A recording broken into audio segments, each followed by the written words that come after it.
Good evening. It is my pleasure and privilege to introduce our keynote speaker tonight.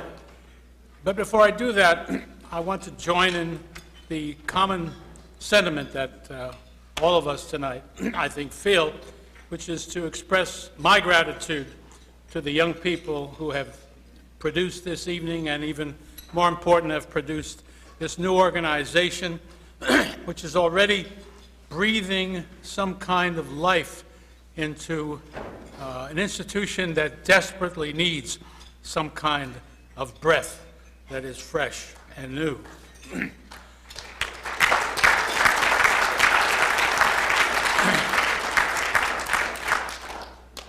What they have done and are doing is important in many ways, but as a lifetime school teacher, I am struck most by the gift they are bringing to Yale in the form of trying to fulfill the ideal of liberal education as it is properly understood and as it is being largely ignored in our institutes of higher education these days. One of the critical things, I believe, in producing a liberal education and the kind of mind that a liberal education aims to produce is that there needs to be a constant confrontation between different ideas, different approaches, different ways of seeing the world, different ideas of what the world ought to be like and how one could change it or how one could preserve it without prejudice in thinking that changing is better than preserving. The truth is, it may well be that the reverse is true. But in any case, we need to consider both. And what's lacking more than ever in my life is precisely that kind of confrontation as a normal and welcome part of the life of the university, in classes, outside of classes, and so on. I had a very lucky start early in my career as a teacher. I worked at Cornell University, and it happened that in the fields of history and political science, as it's called elsewhere, it was called government there happened to be a surprising and unusual distribution of opinions among people who taught inherently interesting and important subjects, as was proven by the fact that students elected their courses in great numbers, and who had, as I say, these different opinions, but all of whom had great talents as speakers and as teachers, so as to indeed attract lots of students who would then talk to each other and inevitably argue with each other because they went from class A, in which professors thought this, that, and the other thing, and then went to class B, in which the professor thought exactly the opposite of those things, so they could compare and contrast and then challenge. I have just one anecdote I want to share with you, my favorite memory of an dear old friend of mine, the late Al Bernstein, who was an ancient historian at Cornell. He was teaching a lecture class in the history of Western civilization one summer at Cornell. That same summer, Alan Bloom was teaching his famous course on ancient political philosophy pretty much at the same time. Al was discussing Plato's Republic, and when the subject of some of Socrates' less pleasant recommendations came to hand.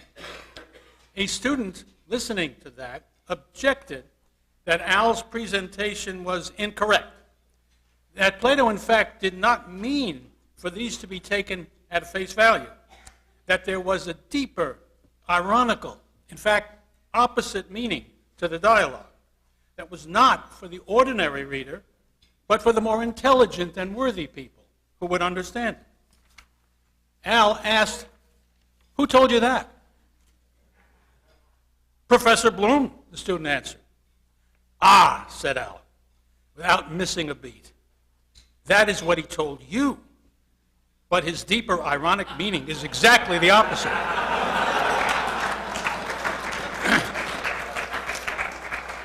That is what can happen if you have teachers who think otherwise. And only in that way will you get that kind of a result. Our keynote speaker tonight got his A.B. from Harvard in 1973, and we mustn't hold that against him. Graduating magna cum laude in 3 years. He received his Ph.D. in government also from Harvard in 1979.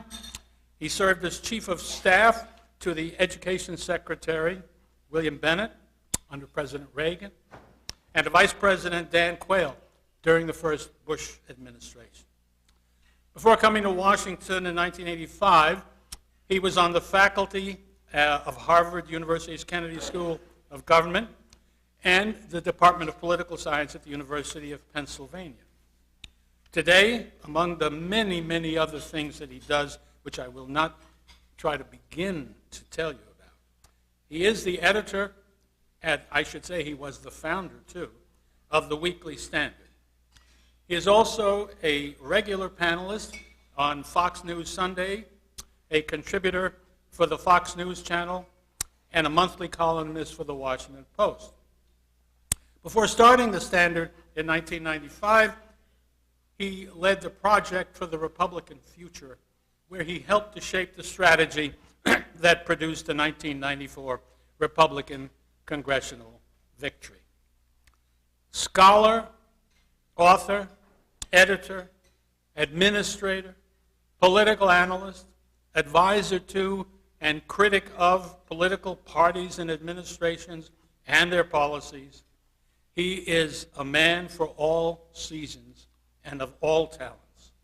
Ladies and gentlemen, I present to you Bill Kristol.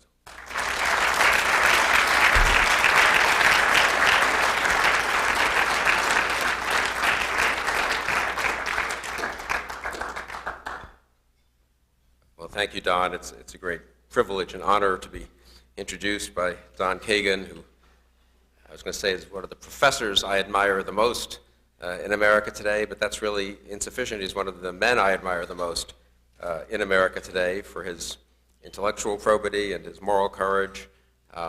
Both his sons are good friends of mine and great contributors to the Weekly Standard, but beyond that, I honor him for what he's done here at Yale and the example he has set, really, of, as I say, moral courage and intellectual honesty and honor in not always the easiest of circumstances, given the character of higher education today. I want to reassure you that I'm not going to give really a real keynote address. Even I'm not foolhardy enough to think that after hearing from John Gaddis and Henry Kissinger and Jim Buckley and Priscilla Buckley and Christopher Buckley and Don Kagan that you need to have a long address from me. I think I learned a while ago that if there are, it's bad enough to follow one tough act, but following 6 or 7 tough acts, the most prudent course is to have a very brief final act. And that's my intention today. It's been a really remarkable program.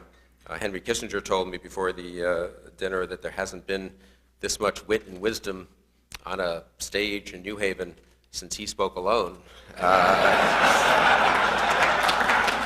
a year ago. I was particularly struck, and I want to say not just the John and Henry and the Buckleys and Don, but the young men and women who've spoken so eloquently. I join in commending them. I was particularly struck by Laura Noble's reminiscences of being a lone token conservative in high school outside Boston. As Don said, I actually went to Harvard and was one of a few conservatives there. In 1972, when Henry and Bill Buckley were exchanging deep letters, I was a college sophomore, I guess, and there was a poll. I was a supporter, actually, of Scoop Jackson in the primaries, in the Democratic primaries, out of unhappiness with détente. I was with Bill against Henry on this, but then I supported Nixon in the general election against McGovern, and I remember there was a poll of the Harvard student body that was reproduced in the Harvard Crimson that year in October of '72. George McGovern had 92% of the vote. of the Harvard student body.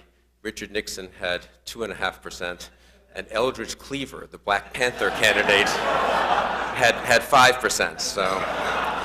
So I, like Laura and like Don, like so many others here, Henry, I'm familiar with, like many of you, familiar with being in a minority. I then ended up back at Harvard teaching at the Kennedy School of Government from 1983 to 85, and I was the token conservative there. They like to have one on the faculty at all times. It's useful for the students to know what one looks like, you know, especially when they get out and have to have a job interview or something. But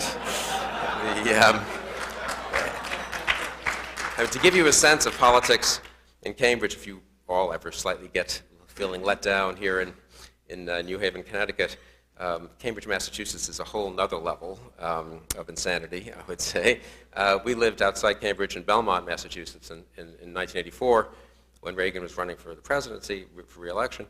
We lived in the 8th Congressional District of Massachusetts. Tip O'Neill was our congressman. He was the Speaker of the House, a revered figure up in the Boston area. Totally Democratic congressional district. It had been John Kennedy's congressional district 30 years before. They were very proud of that and proud of Tip.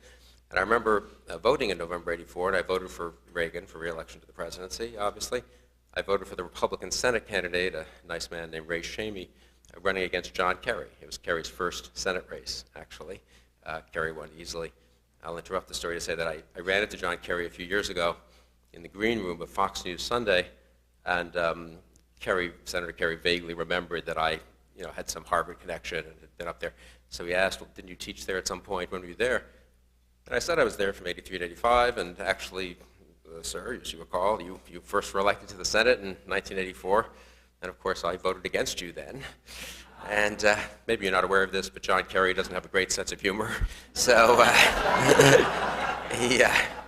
he looked at me and said, you voted against me? And I said, well, obviously, I was a Reagan Republican. It was nothing personal. He won by 10 points anyway.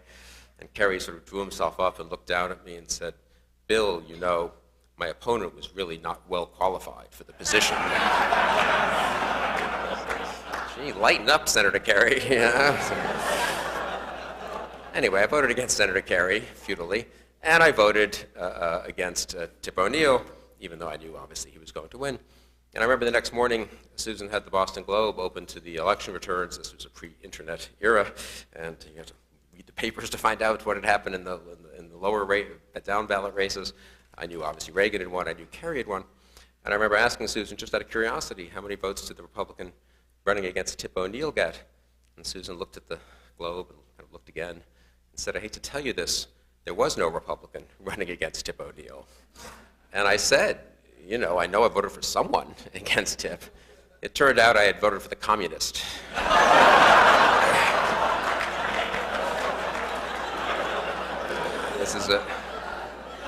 This is a true story. I remember going for this is also true, I went for my job interview at the, Bill Bennett then asked me to come work for him in 1985 in the Reagan administration. And as you know, if you get a political appointment, you usually have to get White House clearance. They don't want just the cabinet secretaries just bringing in their friends and people who aren't on board the administration's agenda, loyal supporters of the president and the party. And so I had to go for an interview with White House personnel.